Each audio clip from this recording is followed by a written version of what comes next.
그 취등록세에 대한 감면이 75%까지 감면 혜택을 받을 수 있었습니다. 세액공제가 5년 동안 50% 감면 혜택을 받을 수 있었습니다. 벤처기업은 어떤 인증이고 그리고 그걸 받으면 어떤 혜택들이 있는지 좀 궁금한데요. 벤처 인증도 이제 혁신형 기업 인증 중에 네. 가장 베이직한 혁신형 기업 인증이라고 보시면 되고요. 네. 관장은 기술보증기금에서 관장을 합니다. 이전에 벤처 기업은 기술평가 보증형 벤처, 기술보증기금에서 관장하는 벤처가 있었고, 네. 기술평가 대출용 벤처, 중소기업진흥공단에서 관리하는 벤처가 있었고, 네. 연구개발비에 관련된 R&D 벤처, 네. 연구개발 벤처가 있었고, 투자 캐피탈을 통한 투자 벤처가 있었습니다. 근데 이전의 벤처들 중에 예비 벤처로 하실 수 있는 케이스들도 물론 있었지만 주로 평가나 보증 벤처, 그다음에 연구개발 벤처, 투자 벤처가 주 벤처로 진행을 했었습니다. 올해 이제 2021년 2월 12일자부터 해서 기술평가 보증, 기술평가 대출에 관련된 벤처는 없어졌고요. 네. 혁신형 벤처로 바뀌었습니다. 혁신형 벤처요. 네네. 그러니까 기존에 물론 벤처를 진행하면서 보증 평가나 기업의 이제 대출을 받기 위한 대출 평가에 대한 그런 기본 보증 평가들이 있었지만 그 보증 평가를 받아서 벤처로 인정을 받았던 부분들을 분리한 거죠. 네네. 그러니까 기술성에 관련된 부분으로 따로, 보증에 관련된 것들은 또 별개로 네. 이렇게 나눠서 벤처가 만들어진 겁니다. 네, 그렇군요. 어떤 혜택들이 있어요, 그런 것들은? 벤처 기업은 크게 혜택으로 보면 세액공제에 대한 부분들, 그리고 취등록세 감면에 대한 부분들이 있는데 네. 예를 들면 벤처를 3년 이내, 그러니까 법인 설립이나 개인 사업자, 그러니까 사업자로 3년 이내 벤처를 받는 것들을 창업 벤처라고 하거든요. 네.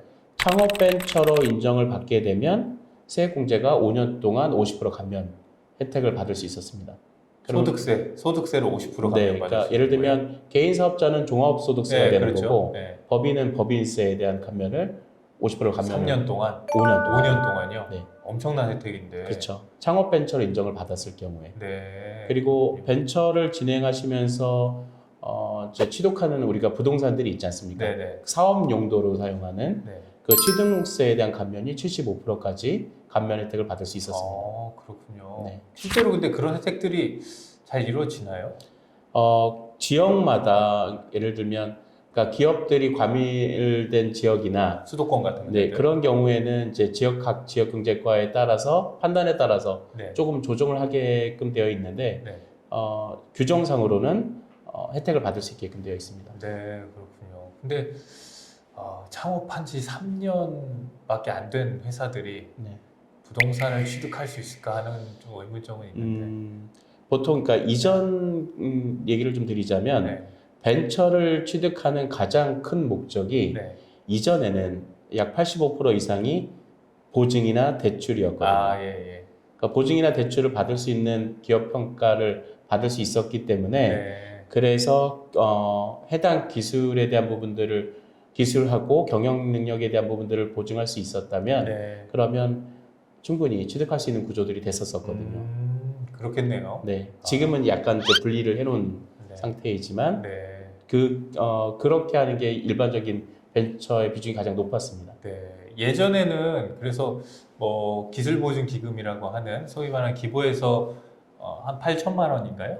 8천만 원 정도의 대출액이 나온다라는 심사가 되면 네. 그럼 벤처 인증을 쉽게 받을 수 있는 것으로 제가 알고 있었는데 네, 맞습니다. 요즘은 그게 좀 바뀌었다고 들었어요. 네, 올해 2월 12일자로 공공기관에서 네. 민간으로 이제 벤처기업 협회에서 관장을 하게끔 되어 있거든요. 네네네. 심사료도 조금 더 올라갔고요. 그리고 민간에서 실시를 하면서 필요한, 그러니까 최초에 필요한 부가적인 자료들이나 네. 이런 부분들이 좀 더 증가되고 좀 강화됐습니다. 네, 그렇군요. 이게 기존에 받아놨다고 쭉 가는 게 아니잖아요. 네. 뭐 이렇게 몇 년에 한 번씩 갱신해야 되는 걸로 알고 있는데 네. 그러면 기존에는 이제 기부에서 받았던 기업들은 새로 이 바뀐 심사기관에서 또 갱신을 해야 되는 건가요? 벤처기업 협회가 심사기관은 아니고요. 네네.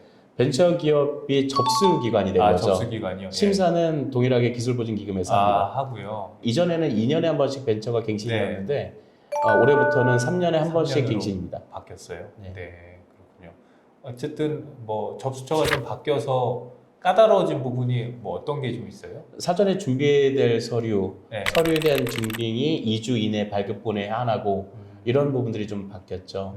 그리고 부설연구소에 대한 가산점들이 좀 더 높아졌습니다. 네, 그렇군요. 그래서 말 그대로 혁신형 기업 중에 최소 단위이긴 하지만 네.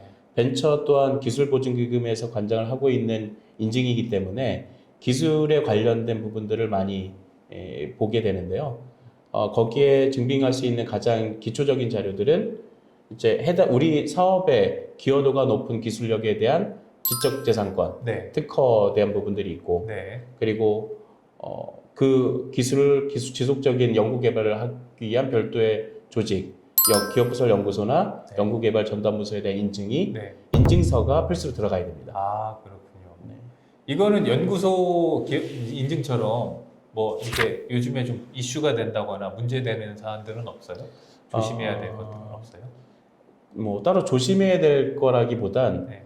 그 요건들을 충족시키는 부분들을 만들어야 되거든요. 네. 근데 그 요건이 되지 않으면 되지 않는다라기보다 가산점을 갖고 가기가 어렵기 때문에 떨어질 확률이 더 높은 거죠. 뭐 가산점 관리를 잘 해야 되는 걸로 알고 있는데 조달청이든 이렇게 뭐 그 신용 점수처럼 네. 예, 그런 점수를 관리를 잘 해야 되는 걸로 알고 있는데 벤처 인증도 그 중에 한 몫을 하니 그것도 갱신하기 위한 준비를 꾸준히 해 와야겠네요. 네. 그러니까 벤처 인증을 하는 데 있어서도 기업 등급도 중요하고 네. 대표자의 신용도도 중요하고 네. 그리고 벤처 인증을 갖기 위한 기술에 관련된 증빙된 요건 자료들 네. 그것들도 네. 가지고 확보하는 것들도 굉장히 중요합니다. 네, 알겠습니다. 오늘 좋은 말씀 감사합니다. 감사합니다.